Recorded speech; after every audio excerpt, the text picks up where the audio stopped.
Certainly starting with problems 1, 2, and 3, we really detailed what the method is using Sage. I'm going to continue doing this.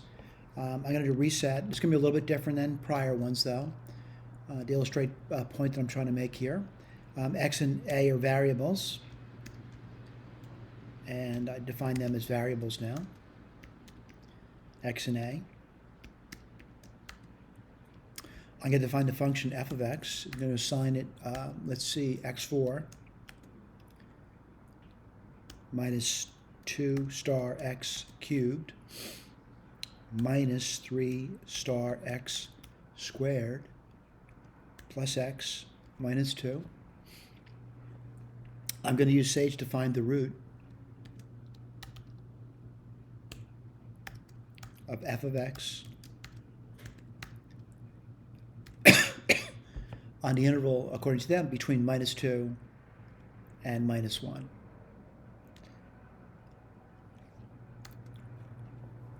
I thought it was kind of peculiar the way that Wells expressed this between minus 1 and minus 2.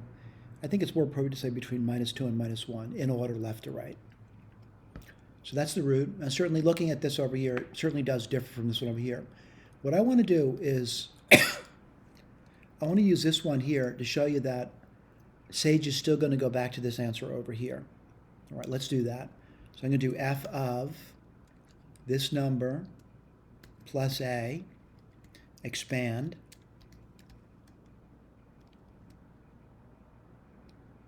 All right, so I got this. What I'm going to do is solve. Remember, we're going to solve the last two terms. Again, the understanding is a is a very tiny number. We can get the root here. All right, I'm going to take the prior guess, and then I'm going to diminish it by this.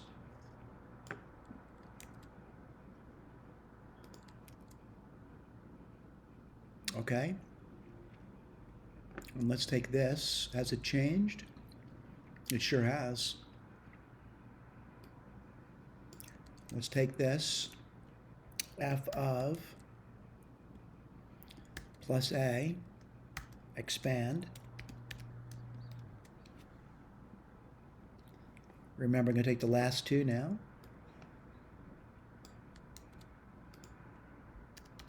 Solve.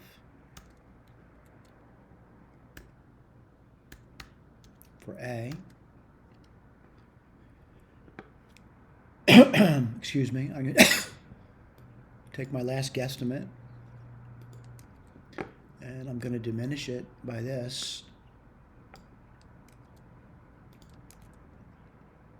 Has it changed? It has changed. We're going to continue. F of plus a, expand. I'm going to do this until there's no change. Take these last two terms now.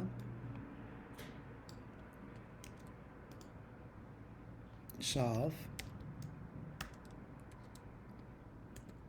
We're trying to find the root.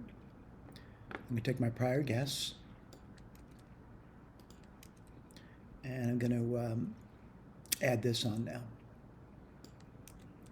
It's being increased now. What do you get? Has there been a change? There's been no change. So let's look at what happened over here. And I want to point out we're arriving at the same place. All right. So Sage is actually bumping it down. So why is that happening? The precision of these evaluations are going to this number of places over here. All right. So regardless of the precision of my estimate, they're going to go to this one over here. Again, provided that we're between minus 2 and minus 1. All right. So this illustrates a point that we're kind of converging back to this number within the precision of Sage's computing these numbers. Thank you.